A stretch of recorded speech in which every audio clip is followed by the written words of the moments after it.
Welcome to another episode of the Eatweeds Podcast. I'm Robin Harford, and I've got something a bit different for you today. I've decided that I'm going to be adding short episodes to the podcast. Usually I interview people, but the short form is going to be between 2 to 3 minutes, sometimes 5, but never much longer than that. And they're not going to be interviews. Instead, they're me reading my own writing, a thought and observation.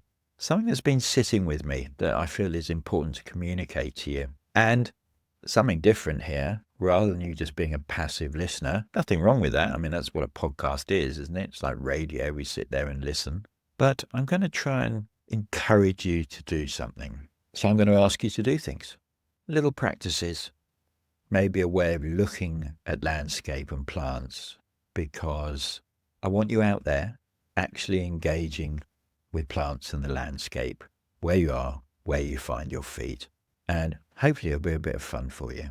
So I'd love to hear your feedback on it. And the only way I'm going to find out is if you actually email me. So you can reach me at hello@eatweeds.co.uk. Really want to hear what you think.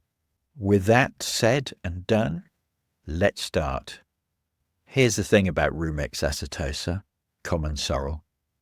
We've been calling it the poor man's herb for centuries, like being freely available makes it worthless.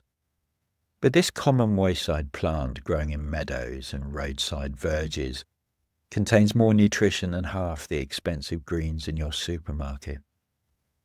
The numbers? 100 grams of dried sorrel gives you 25 grams of protein, over a gram of calcium, masses of potassium, iron, magnesium, and a hefty 708 milligrams of beta-carotene that converts to vitamin A. A multivitamin that grows everywhere, costs nothing, and tastes incredible. There is a caveat though. If you suffer kidney stones, if you're sensitive to oxalic acid, so you can't eat things like spinach or chard, you want to stay off this plant. It's very heavy in oxalates. In the old days, children in Dorset snacked on the stems walking to school. Not because they were poor, because it was delicious, sharp, lemony. Some of them called it vinegar leaf, and that mouth-watering sour tang that transforms red meat, roasts and stews. And yet we ignore it. Walk past it, call it common. Common doesn't mean worthless. Common means reliable, available, democratic. Our ancestors knew exactly what they were doing reaching for sorrel.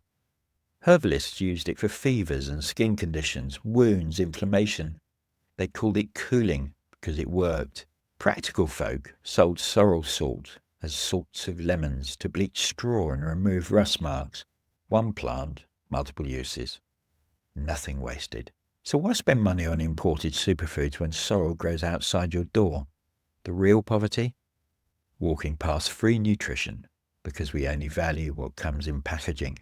Next time you see sorrel, and you will because it's everywhere, taste it. That sharp brightness is telling you something. You're standing next to a pharmacy, a supplement shop, and a gourmet ingredient, all rolled into one. If you'd like to find more about it, you can go to eatweeds.co.uk/plants. What weeds are you walking past right now?